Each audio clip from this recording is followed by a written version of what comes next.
Welcome, finalists, to episode 18 of The Vault. Today is another very special interview. We have Lamp on the podcast. We're going to be interviewing him, getting to know him a little bit better over the course of the next hour or so. I am Waltz, as always, your host, joined by Rio. How's it going today, Rio? Oh, it's going wonderful today. And today's episode is sponsored by Dissun. Energy for Energy your for your reality. Your reality. reality. Not too Okay. bad. Not too Kind bad. of aced it. Kind of aced Possibly it. one of our best, actually. Mm. Lamp showing up strong. And Lamp, we are very excited to have you here. Let everyone know just who you are and what's going on with you. Hi guys. Yeah, my name's Sterling, a lot better known as Lamp. I'm a competitive finals player and have been playing the game since the very beginning. I stream under the same username of Lamp, and the finals has taken over my life, and I'm happy for it. Awesome. Yeah, that's a perfect introduction, and we'll dive into the full interview in just a second. But we want to give a quick update on the past events. Basically, we had PHL Season 1. It wrapped up. We are done with the play days, and we have moved on to the playoffs. They will be probably over by the time this episode comes out, so go check out the VOD and be prepared for the PHL Championships coming up. But other than that, we have one more event coming up, Waltz. You want to kind of cover that? Yeah, as we mentioned last time, we have the Etel Cup that is coming up as well. Etelco's LAN in France, so going to be very exciting. That's coming up in the next 2 weeks. So a lot to look forward to with some actual LAN action. I believe 8 teams going to be facing off, so we will have more information with that and probably a breakdown when we get a little bit closer. But with that, let's jump into what we are actually here for. And we want to get to know Lamp a little bit. And of course, one of the first things we always like to ask is, why Lamp? What's the purpose behind the name? So when I was like 12, 11 or 12, my name was Riven, like the League of Legends character, except I spelt it with a Cool. Y instead of an I, and everybody kept calling me Riven. And the mispronunciation, not really their fault, but it annoyed the hell out of me. So I knew I wanted to change my name, and there's an old interview from an old League of Legends pro named Scara, and he was talking about how he chose his name. And he said he chose it simply because it was short and nobody would ever mispronounce it, like if they were reading it, which is exactly what I was looking for. It's probably like 3 a.m. when 12-year-old Lamp was watching that YouTube video, and I looked to my left, and on my nightstand my lamp is No out, way. and I chose it, and it's been that way now for over 10 years. So You did that's not the choose story. your name because there was a lamp in the corner of your room. It was an actual light bulb moment, like IRL. Wow, that's a great So. introduction. For 12 years, 12-year-old you picked out that name. That's a great way of doing it. So I guess you've been playing games for a bit. Did you play any other game competitively before the finals? Uh, I'd say Counter-Strike is when I started taking FPS like a bit more serious, but I never competed, only like Mhm. grinded like ranked and that kind of thing. Mhm. My competitive experience or ambition started with Rainbow. Mm. Okay. I played like tier 3 and tier 2 briefly of Rainbow and played with some amazing players throughout my career, and so uh, I retired. And then I started to, all that competitive passion and energy kind of to resurface whenever I discovered the finals. And how did you discover the finals? What was the first time that you were aware of it as a game?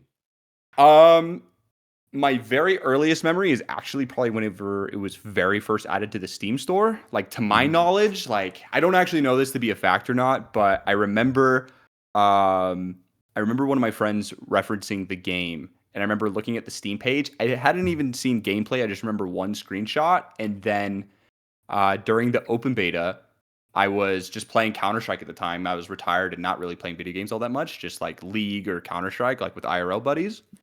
Um, and then I was on the Steam front page, like the carousel, and I just saw the finals, and I like recognized it from that one time I looked at the Cool. Steam page whenever it was first added to the store. So like I'm like basically just nonverbal in the Discord with my homies, and I just downloaded it and like booted up into a Monaco quick cash game, and like I don't know, I was hooked like almost instantly. So That's yeah, open beta. awesome. Yeah, no, that's when I found it as well. It was just kind of I applied for all of the closed betas, but never got in. So I watched that Steam page like a hawk, and the second that the open beta came out, I grabbed it. And yeah, I think it's a similar story for a lot of people. But since we've all played the finals a ton, I don't even know how many hours you have. I know that I've reached over like getting close to 1,500. I know Waltz is getting up there. You play a lot of competitively, but what is your favorite like non-meta loadout to kind of play around it?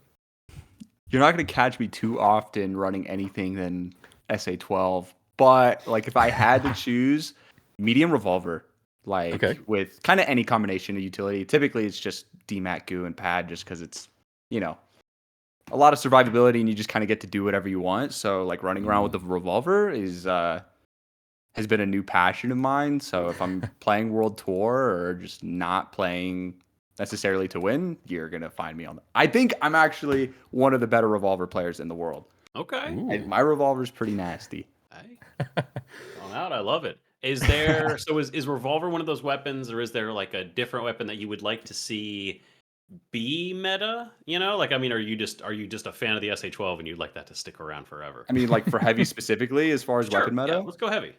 I mean, I feel like it's kind of the most open it's ever been, if I'm being honest Mm. with you. I think for the first 5 seasons, if it was anything other than SA12, you were genuinely trolling.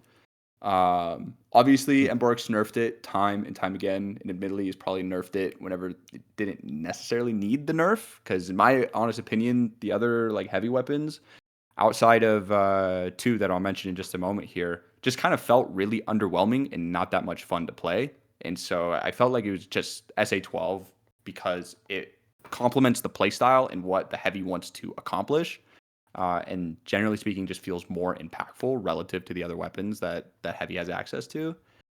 But I mean, like right now, I feel like Deagles and Shaq both have very strong arguments, and you see a little bit more variety depending on like the map that's being played. I've picked up Deagles a lot more this season and in scrims and such. Yeah, that's awesome. And I kind of agree with you. It definitely was nerfed at some times that I didn't think that it was needed. So, but it's cool to see that you're still running it even through all of the nerfs that it's got. And yeah, I'm hopeful that they don't touch it anymore. But let's dive into the actual kind of competitive scene because you've been a part of it for a long time. I remember you back in the breakout days. So like we're That was a talking long time ago. yeah, I know. Like That was a it long sounds time ago. wild to say. Like it's been a while that I've known For a the year. name Yeah. Lamp. What were those early days like for you in kind of your group? Well, I mean, do you want me to talk about like the very beginning of comp, or like you want me to start with Breakout? Let's However start you from see the it, let's start from the or beginning as well, because Holtow's Finest, especially as a Discord, was the place to be for a long time. Before Yeah, it sort of so kicked off. it's kind of funny because it didn't necessarily start out that way. It more or less evolved because whenever I very first started playing the finals, I was watching the Game Awards, right? And the game dropped Mhm. at 9 p.m. Mountain Time, and like I downloaded it and was in instantaneously. Bought the Meow, like the cat bundle, Meow, before I even loaded into my first match. Like I was locked in, I was ready. Um, and I was playing with Snake Nade. Shout out Steve. And we just kind of like would find random thirds because we didn't really have like a set third to play with. Eventually, we met Noah or Normalize, who's not my Mhm. teammate. And then I wanted to get involved in comp like so bad. Whenever I first touched the game in open beta, within the first few games, like all of the I guess you could say passion just kind of like came back to me and I instantly recognized within just my first few quick cash games of playing heavy M60 charge and slam that I was like, wow, I can be really good at this game. Like I was like, I could go pro in this game. I instantly recognized it. And so like immediately going into season one, I was on the lookout for where the competitive players were and like what the competitive scene was looking like. So in those early days, it was a server called FG. You could think of FG as like the original HF. Like Mhm. FG contained like gigs and suppress, K-Jules, uh, and just a lot of other OG names, Zoms, Lyric, that kind of thing. Yeah. And then me and Snake Nade, and I believe it was Noah, we randomly ran into one of their Q snipe, the FG Q snipe scrims. Because back in the day, there were no private matches, so Oh like you would yeah. literally just Q Yeah. snipe each other. Um, And Embark did not like that too much, but we didn't really have any other choice in terms of actually being able to compete against each other. And so the rule set back then was double heavy was banned and there were no nukes allowed. And we were running double heavy and we were using nukes. And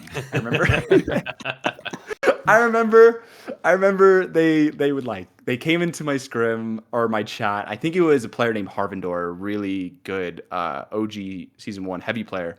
I remember he came in my chat and he was like, "Hey, don't use nukes. Like, this is a scrim." And I was like down for it. Snake Nade though was kind of annoyed by it and did not care. And so my first introduction to the competitive scene, everybody had a super sour taste in their mouth. Oh, no. And I felt devastated at the time because I was like, because at the time I didn't really know them or knew exactly who the competitive players were. I just knew that I was good at the game and I was just grinding ranked with Steve. And I was like, I'm never gonna get in that Discord. They all hate me. It's all over. We're doomed. But eventually, FG scrims kind of died off, and there was a different Discord called Kachi Rivals or KR, and they were also doing the same thing with Q Snipe scrims. And originally, none of the FG players really participated, but as the passion and commitment to doing those Q Snipe scrims died down to where you couldn't get full FG scrims going, a lot of the FG players that still wanted to compete and Q Snipe each other then kind of migrated. And so the level of KR elevated by quite a bit. You saw people like Swako and such still participating, right? So the competition was good. And that's kind of where I actually got to first establish myself as a top player. Me, Chickpea, and Maz were a team. Maz is a former Apex pro.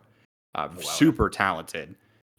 We performed super well. That's when my stream started to first grow a little bit, and I started to get a lot more recognition and start to get recognized as one of the better heavies in the game.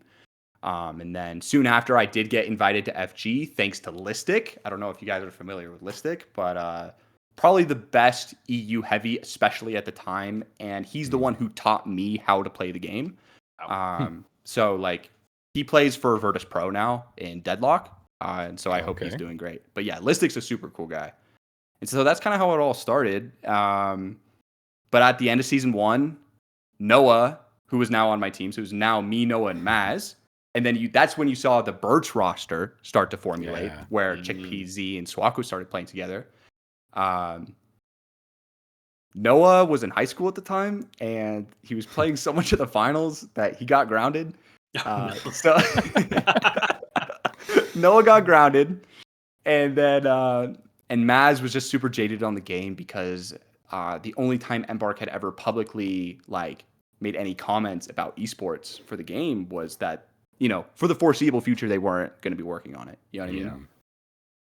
And so with that being the only relevant information that we had, players just started quitting the game left and right. It just wasn't worth the investment. I was huffing a ton of copium at the time. And then as we were rolling into season 2, I was hard grinding the game. I was rank 1 for the first 3.5 weeks or so. And then about 3 weeks in or so, I kind of had a midlife crisis a little bit. Or a mid-career crisis, because I was like, this game's not going anywhere. There's just I ran out of copium, and so I literally quit the game cold turkey. I didn't announce anything. I just stopped going live. I just stopped playing the game altogether, and I was just working. Never really explained anything to anybody, and so this is where it finally leads into Breakout, because at the time I was just working, and Snake Nade had reached out to me, and he was like, hey, my friends are playing this tournament and they need a sub. They asked me to play, but I figured I'd ask you because I don't really want to do it. And so I agreed, not knowing even who he was playing with at that time, because nobody in FG was really even playing the game at all, with maybe the exception of Bert's. And so I came back, and that happened to be Holtow's. That was Brendy, and at the time, Greenspace. Shout out Matt. Oh, I remember that, yeah. So whenever I joined Holtow's Finest, I was originally a sub for another player named Turk, who's a really good guy. and then NetX. Yeah. I remember scrimming against NetX, and he helped me kind of unwash a little bit. And then that weekend we played Breakout Split 2, Qualifier 1 or Qualifier 2, one or the other. And we beat Burt's in the grand final of that qualifier. And I had such a good time. I really just enjoyed it. I was super washed, but like I was just still competitive and like felt so good about it. And I love Brendy and Matt to death, and like the vibes were so good on that team. And even that's what Breakout always said. Like I remember the casters. I don't know which caster specifically. I think it may have been Jerry, but Jerry was like, every time that we listen in or I go to Lamstream and I listen in on their comms, these guys are just the vibe stack. You know what I mean? That's dude. Brendy and Matt are the best. And so I remember we beat Birds in that first qualifier. In the next qualifier, they beat us before we could reach the grand final. I was sick then, so it's, kind of counts, not really. And then we beat them again in the next qualifier. And so, yeah, that's where it all started. Shout out Brendy and Matt, bro, and that original Holtow's roster. I love those guys. Wow. Yeah. And then, and just Breakout. And then during Breakout Worlds, we lost to Frog 3, which was probably the biggest blunder of my entire career.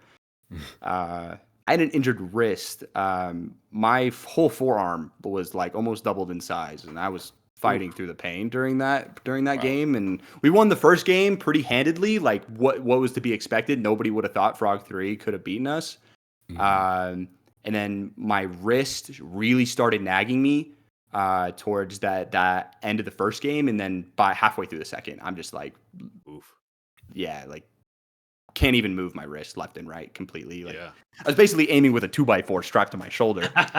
So I remember I did pick'ems for the Breakout Worlds, and nobody predicted Frog 3 was going to take it over Holtow's Finest. It was we were super solid. We were super solid as a team. We were the only team to beat Burt's. You know what I mean? And we were looking super good. But I mean, it is what it is, right?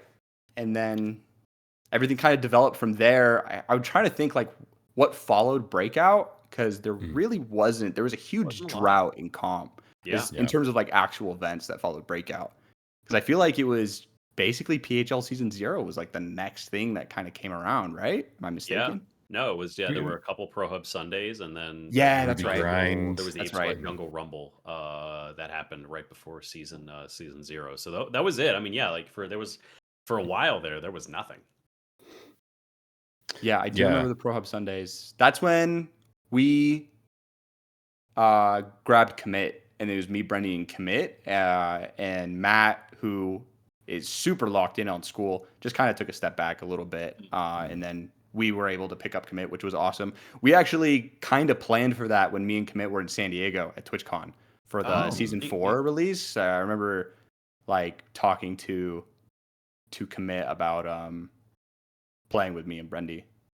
And so, we were able to win. I think we won 2 Pro Hub Sundays, and then we lost one where Commit wasn't playing. We had Spring Hours of sub, and we lost to Uni.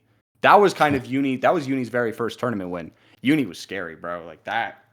Yeah, Uni, especially back then, you know what I mean? Where like he was just kind of ahead of the curve by quite a bit. Yeah. I think he, as a player individually, accelerated kind of the meta and how teams approach the game.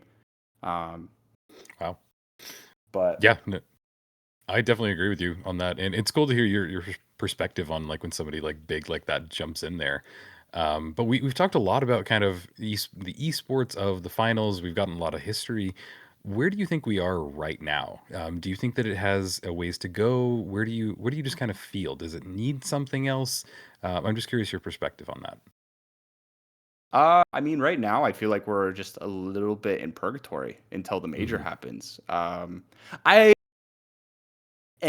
have ambitious, or maybe ambitious is not the right word, but I have optimistic opinions about the finals esports. I think it can definitely continue to grow past the major. And I think Embark has expressed that as well, that they are interested in a longer lifespan for competitive finals, at least from what I've been communicated to, right?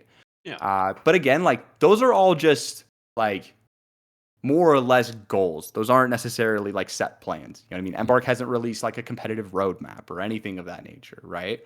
I think the quality of organizations we've seen step into the finals is a super good sign. You know what I mean? Yeah. Like, Yeah. I knew orgs would be interested in the finals, but like, I was not expecting even really a single tier 1 organization. Like Envy, Space Station, Alliance are 3 orgs that I would consider tier 1, and Yeah. I've heard a bunch of other names from orgs that I would never have anticipated or expect to like show interest in the game. So I feel like that's a really good sign. And then at least for all the orgs that I've talked to, like almost every single owner that I've talked to has said that Embark is going about it the right way. So whatever Wow. Embark does have planned that they haven't necessarily shared more openly about, but have communicated to the organizations that are looking to build a partnership with them, like Embark's doing it right. Based off of what verbatim every owner that I've met with has said that Embark's going about it the right way in terms of developing the scene properly. But if the major's a huge dud, then it's cooked and it's going to be over, right? There is a flashpoint there, right? Where Right. the major needs to go well, and it sounds like it's encouraging to know that the orgs think they're going about it the right way. So my hope is that everything goes really smoothly with the major, and I know Rio and I are very, very excited for that, and we will have to see where things kind of lead up to, especially as the Pro Hub leagues and all of that has very much kind of been an appetizer for the real thing, because it still is. It's small. It's still community run before we get sponsors and things. I mean, of y'all that nature. y'all do a really good job, to be honest. Like, I don't know. It's trying to like just manage all of the players and just everything that can go wrong. Like, y'all are doing a great job with the production and organization. Honestly, it's been pretty seamless, I feel like. Definitely have a really solid team working behind, which I really enjoyed. And speaking of PHL, because obviously Holtow's Finest fell apart in between season. I say fall apart. I don't actually know what happened behind the scenes. All I know is that between season 0 and season 1, Commit stopped playing competitive. He's now fully focused on streaming. It seems to be going very well for him. And Brendy and you also split up. So was there like a specific impetus behind that? Did you just feel like you didn't perform as well as you wanted to in season 0 and looked for other options? What led to that split and the creation of Team Ed? Yeah, so Commit from the very beginning in season 0 was not the most interested in competitive play, even during season 0, right? Like, I mean, I think it was after the first 2 weeks he like stepped down to like grad sub for the rest of the play days, or I think it was maybe halfway through. Grad stepped in as a substitute for the remainder of the regular season, and then we had grad. And the original plan was Commit, just because that was right around when what's that extraction shooter that was like a complete dud? They stole like a bunch of Marathon. artists, Marathon. Commit was very interested in Marathon at the time that the playtest was about to happen. And he was like, basically, he was going to have grad sub for the same play day that lined up with the playtest. He's like, I'm going to do the playtest, grad's going to sub for me. And then after that happened, he was like, actually, I'm going to sub out for the rest of the season. And then I'd be down to play 3v3s. And then we finished the rest of the season. We did actually very well during the regular season with grad. I think we ended 3rd overall. Did very well. After all the play days. Like, we were chilling. And then 3v3s come around, and Brendy are like, all right, let's scrim. And Commit was like, nah, grad got that. Grad's got it. So, like, he just wasn't the most. And the thing is, like, there were a lot of drop cycles coming through. His goals were oriented differently. So anyways, we did okay. I remember we played Refine, or then they were after hours. During playoffs, and we actually won that series, which that felt like I was getting like a huge it's getting a huge take off of me, honestly, because prior to that, Uni had beat me in 2 different grand finals. He beat me in a Pro Hub Sunday grand final, which that went to, I don't remember if that was a best of 5, but I remember that went to a final game, and then he also beat me in the grand final of the Jungle Rumble on that game 5. Shout out Gas Mines. That was crazy. Oh my gosh. Yeah, I don't know why we wouldn't just run serve. We were just Did you Did that Go ahead. completely take you by surprise? Like that was the first time I've ever seen somebody run gas mines in comp, and it worked like a charm. It did work. It won them like I think over the 5-game series. It won like gas mines alone won them like 4 or 5 boxes. The reason why we didn't go Cerberus was we were just under the philosophy because we were playing double medium. Yeah. And the philosophy was is that we would need 2 ARs to continuously keep uni taxed so that we can look for like the engage on Lasagna and Matto. Like regardless if it was like Brendy in the backline or Commit in the backline, one of them is going to be able to have the range to respond. That was the idea. Realistically, though, we could have just adapted a little bit more, took Cerberus, and would have won 4 or 5 more boxes. But it is what it is. Lost my train of thought a little bit, but after PHL season 1 or season 0 rather, we just underperformed. Me, Grad, and Brendy. We didn't have a lot of scrim time really at all. And so the chemistry just wasn't really there. And without Commit, I kind of took the responsibility of like sole IGLing, which I think in the current meta is actually really unoptimal.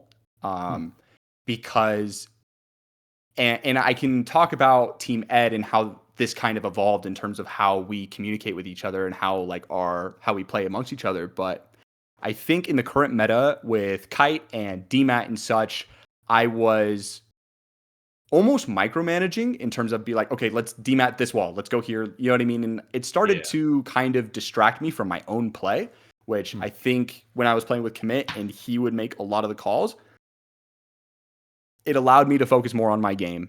And on that Holtow's roster with me, Grad, and Brendy, it was kind of just playing a game of telephone.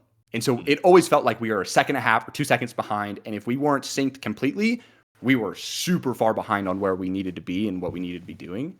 And I think that held us back a lot because Brendy and Grad are phenomenal players. You know what I mean? And the skill ceiling of the entire competitive community has developed quite a bit. Like if you reel back all the way to Breakout days, it was basically just us and like Burks that were any good. And now you have a ton of teams that are very competitive amongst each other. I think especially in NA, like the top 4, top 5 NA teams are very competitive. And so we underperformed in season 0 and it wasn't really the result any of us were looking for. And we've always been, at least over the last like 6 months, we've always been good, but could never quite get the job done in the very end. And so me, Commit, and Brendy more or less mutually agreed to disband the team. It wasn't a conversation that happened all at once. It was kind of like I was talking with Brendy, I was talking with Commit, and thankfully it was all kind of mutual in terms of we thought that we had a lot of success with basically a year as a roster. But moving forward to the major, we all wanted different things. And so during that process, me and Commit kept talking and decided that we wanted to continue playing with each other. And then it was kind of the discussion of who we wanted to pick up. Because around that time, in terms of our free agents, we had Normalize, graduating. Stu J was looking at other teams. And Grad was a free agent. And Spring Hour. Shout out Spring. I love that guy. And so more or less it kind of devolved into Commit has previously been known as a very good light over the course of the last, handful of seasons. Yeah. But he also just didn't necessarily like playing light in the current meta that existed. And his medium is also like top tier. And so more or less Commit came to the decision that he was going to role swap to medium. And so that kind of negated picking up Spring Hour or Noah. And then we just picked up Grad and then created that team. And then we scrimmed me, Commit, and Grad, and things looked pretty good. We had great results overall, especially with the lack of chemistry as like a set 3. But having Commit back in that IGL position just really freed me up, to be honest with you. I think allowing the medium to make majority of the calls as far as pathing and engage and like where things are going to be taking place is is a lot more optimal because the team can react much faster compared to That makes like sense. playing a game of telephone. And you had Brendy who went to Team D or now Retwist. And as far as I know, Brendy makes a lot of the calls there. And so he's in an environment where he's a lot happier, where he has a little bit more control and can actually make those calls. And looking back at season 0 during champs, I feel like I should have let Brendy take more control in terms of making the calls and making more decisions, especially as far as like pathing and such. And I feel like we may have done a lot better. So lesson learned there. But then Commit was like, oh, by the way, I'm retiring. So Yeah. So Commit decided to choose comp exclusively, or content creation exclusively, which was very mature by him, by the way. I really appreciated that he at least did it somewhat early. Yeah. And I know he had been thinking it over for a long time. And I'm glad that he decided to make a decision one way or the other, because it wouldn't be fair to me or Grad if he was kind of 1 foot in, 1 foot out. You know what I mean? Like 100%. Yeah. not scrimming, because Grad is very motivated and is very open as far as schedule wise, and I'm the same way. But Commit is a little bit more difficult because where scrims are, the hours where scrims are taking place just did not line up with his streams at all.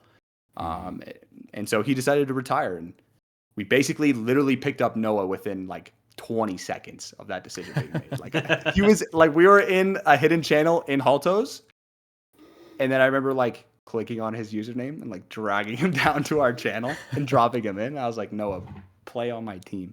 And he said, okay.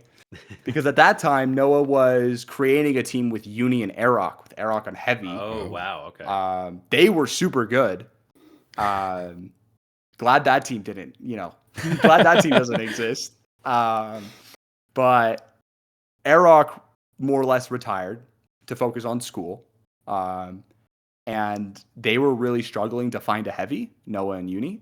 And I guess they just weren't making any progress. And so whenever I asked Noah to join my team, which Noah has always wanted to play with me again since we were teammates back in season 1. Mm-hmm. So he jumped on it immediately, and then Uni went back to Refine. Nice. And then we just started scrimming, and we're doing great. That's awesome. And I also want to bring up, you have Z on your roster. I guess he's kind of your sub. How did you kind of find him in all the mix of this?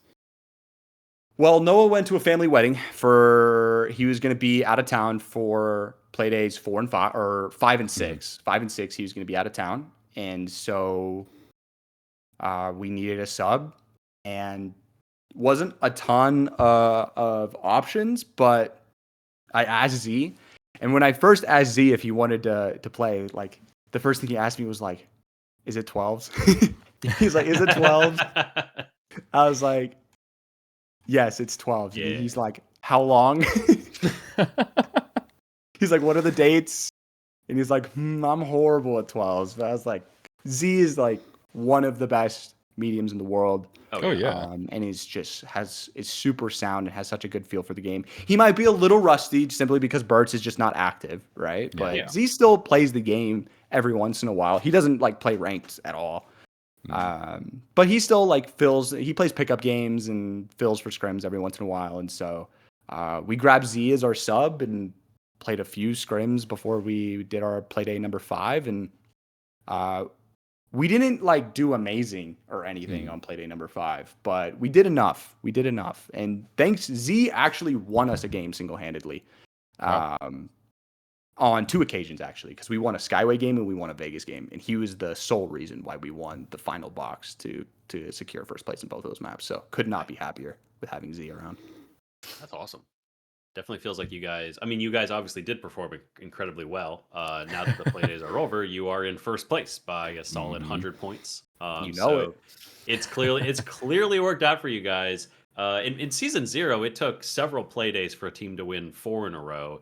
You guys started off winning consistently. I think you guys won a couple 5 in a row right at the beginning. Playday number 1, we 5-peated, which was pretty sick. I think that was literally like the perfect outcome, to be honest with you, because the team of me, Noah, and Grad was formed like a week before PHL. Yeah. So So yeah, that was like best case scenario, and I honestly think it like gave us the momentum and the confidence that we needed to just approach each and every single game, and it really accelerated I think it accelerated our development. And like the next play day number 2, we got 4 firsts and 1 third, and the only reason why we got that third was because we were going for the 10-peat. We left our box, went to the opposite side of the map, and tried to fight 3 teams to steal a box. And another team stole our box, and we didn't end up stealing that one. So we dropped from, we could have taken a guaranteed second place where we were more or less getting ignored. But no, we wanted the 10-peat, and so close, right? Close. No cigar. That's great. Oh, yeah. No, that's awesome. And during the season, do you guys do any like VOD review? Do you guys kind of do anything other than just scrim? What's your kind of strategy for improving or I guess staying consistent? I mean, me, Grad, and Noah, we scrim and we VOD review and we discuss basically every day. Like that is the not recently because Noah's been out of town, which he's getting back soon. So we'll be back to scrimming and doing that. But like leading up to when he left, yeah, almost we were VOD reviewing almost daily and scrimming daily for a couple of hours. And I think we've been able to address like where we come up short. If anything, I think that's one of the best things about our team is we will VOD review and discuss and identify problems. And the next day in scrims, you can actively see that we're all thinking about what was discussed the night before, and we can see the actual changes in real time. It's more so about continuing that and then creating good habits. You know what I mean? Because it's easy to see a problem in scrim 1 and then kind of adjust in scrim 2. But ensuring that those problems don't resurface is where teams are going to find the most improvement, because some teams characteristically like continue to make the same kind of mistakes. And I individually can kind of almost roll back into old ways or bad habits. And so that's one thing I really like about our team is that we're constantly reinforcing what we're doing correctly and continuing to try to identify like where we're falling short. That's awesome. And so I love that you guys are that continuously focused on improvement. I mean, you already mentioned previously that the skill ceiling for the competitive scene has definitely grown since last year. Like it is just crazy. And I'm curious because one of the things we did want to ask is for somebody who wants to start competing, maybe it feels like there's a long way to catch up. What are the things that they should look to work on, and how would they start that process of looking to compete in the finals? I mean, getting noticed is the hardest part, to be honest with you. Just getting your foot in the door is the hardest part. More or less, I would say it's just about networking and consistency. I think during my semi-professional Rainbow career, looking back at it, I never really stuck it out long enough to actually see the fruits of my labor, to be honest with you. I might like grind out comp for like 3 months, make a little bit of progress, and then just kind of tap out and kind of stop grinding and retire. And my peers at the time like surpassed me and went on to Pro League, and some won world championships. You know what I mean? And so that's a big lesson that I learned during my Rainbow career. And I attribute the shortcomings and failures of my Rainbow career to why I'm successful in the finals now, because I took those lessons and applied them directly. And it allowed me to have a strategy going into growing in comps. So I just started out just grinding ranked and trying to get my name noticed a little bit, which I did. You know, I mentioned earlier, I did get noticed, but not necessarily for the for the best reasons, right? So, don't